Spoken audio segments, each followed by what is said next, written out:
I think one of the first times we heard the president talk about Syria and chemical weapons was in August of 2012. He said, listen, I hear they're moving chemical weapons. This is a warning to you, Syria. That's a red line. Everything changes if you use chemical weapons. Right. Now, France, Israel, most of the European Union, and even people on our insiders say they've used chemical weapons in 2 or 3 different occasions. They have dates and times, and they even have victims.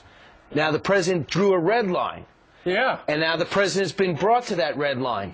He's checking to see if they went over that red line. The question is, what does it mean, and what's the impact if we do nothing? Exactly right, because think about it. If the president of the United States says, okay, if somebody crosses this line, they're going to be in really big trouble. They've crossed the line. They've used sarin gas on their own people at least 2 times. 70,000 people have been murdered in this civil war. Congressman Mike Rogers was on ABC this week, yesterday. He made it clear we got to do something, but what? Not clear. You know, the president has laid down the line. It can't be a dotted line. It can't be anything other than a red line. And more than just Syria, Iran is paying attention to this. North Korea is paying attention to this. So I think the options aren't huge, but some action needs to be taken. Yeah, but what is it? See, it's interesting because a lot of people believe we should not put boots on the ground. Think back to the Libya situation. It's interesting to see lawmakers who were in favor of that particular move, including Senator John McCain, are now not in favor of putting any boots on the ground. Maybe he didn't specifically want boots on the ground in Libya, but they wanted action. They wanted bombing of sorts, which evidently and obviously happened. So what is the right answer now? And could it be that Syria is just doing this sort of as a trial balloon to see exactly how the rest of the world will react, to kind of push the envelope to see what President Obama will do if, in fact, they gas their own people? It could be an international test, because if they go ahead and gas their people and we don't do anything, gas the rebels. We're not even sure who they're fighting. Surely. If they do it once and we do nothing, they can do it again, and we might not do anything as well. So the suggestions are, nobody's saying we need boots on the ground right now. They're talking about either a no-fly zone over or some sort of humanitarian aid to rebels. So those are really the two options. Well, no, we're already giving them aid. Larger. And the no-fly zone would be troublesome because either China or Russia has bulked up their defensive, their missile defense to a degree in which it would be extremely risky to go and establish it. We could take some casualties. Right. So the question is, what is the message to North Korea? What is the message to Iran? If you are the President of the United States and you say, don't go over this red line, one thing, the audacity to go over it is unbelievable. And the North Korea and Iran also we keep giving warnings to. So if we allow Syria to go over that and do nothing, it's going to be a field day for Iran as well as North Korea, among others. So let's listen on the Sunday shows how everyone's weighing in on the impact, including Israel, who says, if I find them chemical weapons going to Hezbollah, that's my red line. American people are weary, as you pointed out. They don't want boots on the ground. I don't want boots on the ground. We don't need to put boots on the ground, but we need to enable their neighbors, the neighbors of Syria, to bring some sort of peaceful resolution to this. You don't ever want to say absolutely never any boots on the ground because, Iran is busy here. Iran is very busy here, and so is Hezbollah.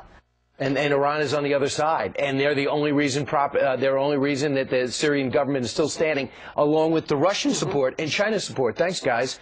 So here's what the president says. Knowing that potentially chemical weapons have been used inside of Syria doesn't tell us when they were used and how they were used. Okay, sure. We do have this. On March 19th, that's when they said they were used. On April 13th, that's when they said they were used. They even have dates and times and victims. On December 23rd, they were used. So the red line's been there. They've been crossed. And now the administration's forced to back up the tough talk. We're all on the line. And I think it's interesting because the foreign policy seems to be all over the place. What we did with Libya is not what we're doing with Syria. So should there be a similar action against both types of countries? Well, Brian touched on something, and that is Syria's air defense. There's an item in the Wall Street Journal today that talks about, a lot of people don't realize this, but thanks to Russia, Syria has been able to build a world-class air defense system. And they've got all these mobile launchers over there and stuff like that that are scaring the living daylights out of people who are thinking about, okay, let's just take them out, take out all their airplanes and stuff like that. General Martin Dempsey, the chairman of the Joint Chiefs of Staff, apparently in White House meetings says that that air defense by Mr. Assad is the single biggest obstacle to U.S. intervention. Another thing is U.S. intervention costs a lot of money. Do we really want to be spending a lot of money at a time when so many people are out of work and our economy is just limping along? The question is, it could be costing more down the line as those chemical weapons disperse all over the Middle East. So the question is, should you do preemptive action in a way that will stop the bleeding for the rebels as well as the regime? You've got to find a way, because right now we've waited so long, 2.5 years, to get involved. We no longer have a say in who the rebels are.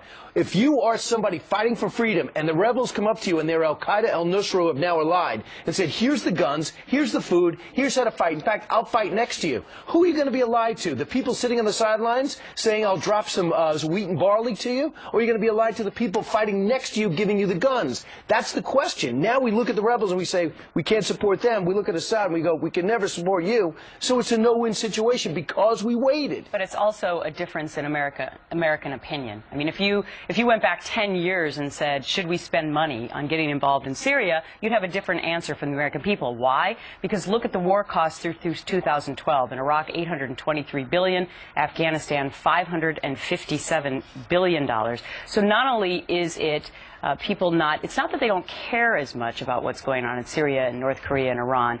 It's that they're more concerned maybe about their own personal pocketbooks. It's kind of a dual-edged sword here. I agree with you, and you are. I would think you're right. I think you're right. But I will say this. If you're the President of the United States and you take the time to explain to people, like the President is a very good communicator, why this would be important, the way the President explains how it's so important to tax the rich and the fair share, you start drilling that into people in a way in which people can understand, then they understand. But coming up every 6 weeks with a red line, 3 months later with Syria better not, the American people are like, you're not even into this. Why are we selling it? It's not important. I'm saying